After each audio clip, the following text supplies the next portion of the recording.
सरकारें थी उस वक्त के जो मंत्री थे, मुख्यमंत्री थे, वो लागू कर सकते। लंबे समय तक हमारे प्रदेश को जात पात धर्म मजहब में उलझा के रखा गया। सिर्फ और सिर्फ अशिक्षा के होता है, वो समझता है कि भैया जात पात धर्म मजहब से उठकर साल 2014 में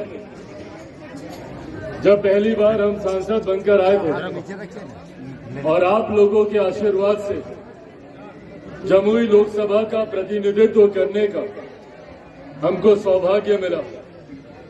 उस वक्त प्रमुखता से आप सबके द्वारा ही ये मांग हमारे समक्ष रखी गई थी कि जमुई को एक अपना केंद्रीय विद्यालय मिलना चाहिए।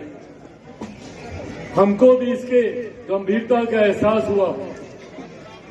हम खुद एक पढ़े लिखे परिवार से आते हैं, 21वीं सदी का पढ़ा लिखा युवा हूं और मैं जानता हूं, मैं मानता हूं कि जब तक शिक्षा को घर घर तक नहीं पहुंचाया जाएगा तब तक मुख्य धारा के साथ जुड़ने का जो हम लोग प्रयास करते हैं, भाई यहां से खाली कर दीजिए, बैठ जाएगा। जो मुख्य धारा के साथ जुड़ने का हम लोग प्रयास करते हैं वो प्रयास अधूरा रहेगा।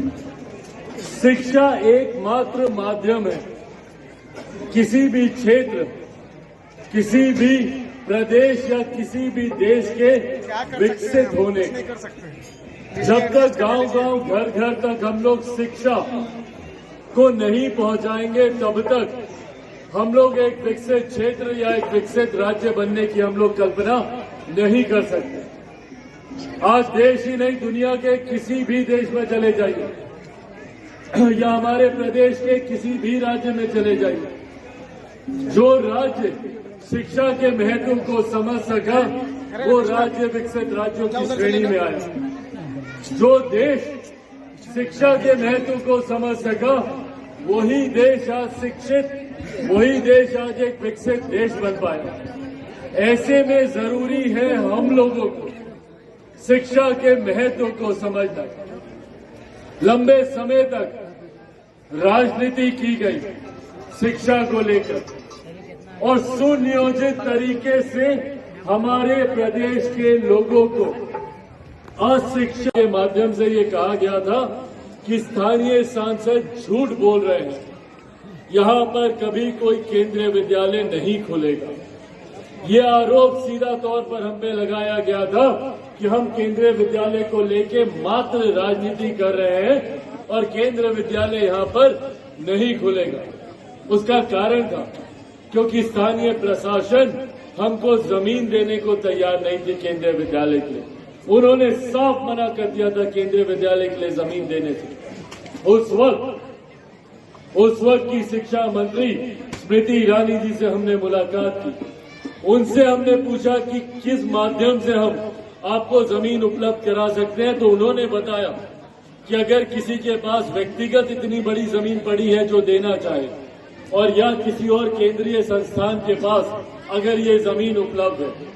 उस वक्त हमको जानकारी मिली कि यहाँ झाझा में रेलवे की कई जमीन यहाँ पर खाली पड़ी है। हमने रेल विभाग से संपर्क साधा।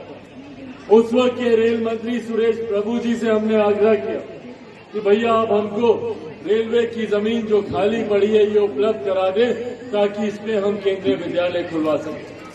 उस वक्त उन्होंने तुरंत इसकी अनुशंसा की और इस जमीन को उन्होंने केंद्रीय विद्यालय को देने का निर्णय किया और आज उन्हीं प्रयासों का परिणाम है कि आज जमुई को अपना केंद्रीय विद्यालय यहां पर मिल सके। ये बातें आप लोगों से साझा करने का एक कारण है, ये बताना आप लोगों को चाहता हूं कि आप लोगों ने जिस व्यक्ति पर भरोसा किया और पिछले 10 सालों से उसे सांसद के तौर पर यहां से बार बार चुनकर भारत की संसद में भेजने का कार्य किया, मैंने भी आप लोगों के साथ उतनी ही ईमानदारी से दिन रात विपरीत परिस्थितियों के बावजूद लगातार बिहार में हम लोग के विपरीत की सरकार रही, केंद्र में एनडीए की और लंबे समय तक बिहार में महागठबंधन की सरकार रही, तमाम विपरीत परिस्थितियों के बावजूद